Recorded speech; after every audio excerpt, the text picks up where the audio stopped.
E rickshaw में अभी 2-3 प्रकार के ई रिक्शा का चलन है। एक ई रिक्शा वो है जो सरकार के द्वारा मान्यता प्राप्त है, सरकार के द्वारा बनाए हुए मानकों पर पूरा उतरता है, उस पर रजिस्ट्रेशन नंबर लगता है, जैसे आपकी और मेरी गाड़ी पे लगता है, उसकी इंश्योरेंस होती है। और दिल्ली जैसे शहर में वो रिक्शा लिथियम आयन बैटरी पर ही मिलता है, लेड एसिड की बैटरी पर नहीं मिलता। अभी दिलशाद गार्डन की कोड़ी कॉलोनी में जो घटना हुई है वो ऐसा लगता है कि unauthorised, illegal, unapproved e rickshaw है जो लेड एसिड बैटरी पर चलता होगा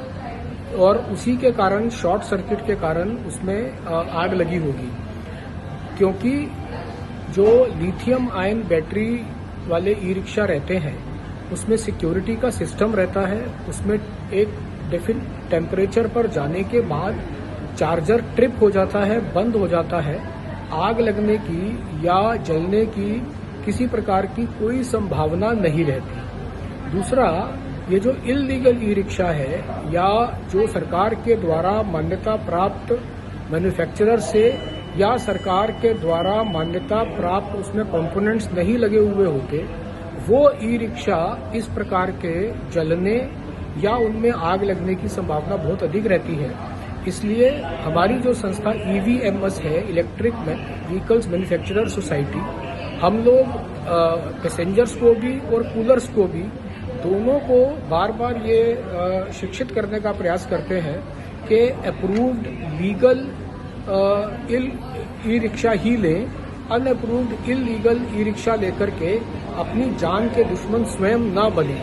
जिस प्रकार आपकी हमारी गाड़ी पर नंबर लगता है और वो उसमें कोई भी सब स्टैंडर्ड चीज नहीं लग सकती, उसका इंश्योरेंस होता है और दुर्घटना होने पर उसका क्लेम मिलता है, उसी प्रकार जो लीगल अप्रूव्ड मान्यता प्राप्त ई रिक्शा है उन पर भी ये सब सुविधाएं जैसे किसी भी और कार, स्कूटर, मोटरसाइकिल, बस इत्यादि पर मिलती है, वैसी सब मानक उनके भी हैं। इसलिए ई रिक्शा खरीदने से पहले, बैठने से पहले, उस पर बैठने से पहले ये चेक करें कि ये रजिस्ट्रेशन नंबर वाला ई रिक्शा है, फिटनेस वाला ई रिक्शा है, तो ही उस पर बैठें। और खरीदने वाले भी अपने डीलर से, जहां से वो खरीद रहे हैं, उनसे ये पूछें कि ये जो रिक्शा है ये मान्यता प्राप्त है, अप्रूव्ड है, इस पर नंबर लगेगा, रजिस्ट्रेशन नंबर, इसका इंश्योरेंस होगा कि नहीं। यदि ऐसा नहीं है तो अनअप्रूव्ड ई रिक्शा ना खरीदें, उससे आपकी जान को जोखिम रहेगा।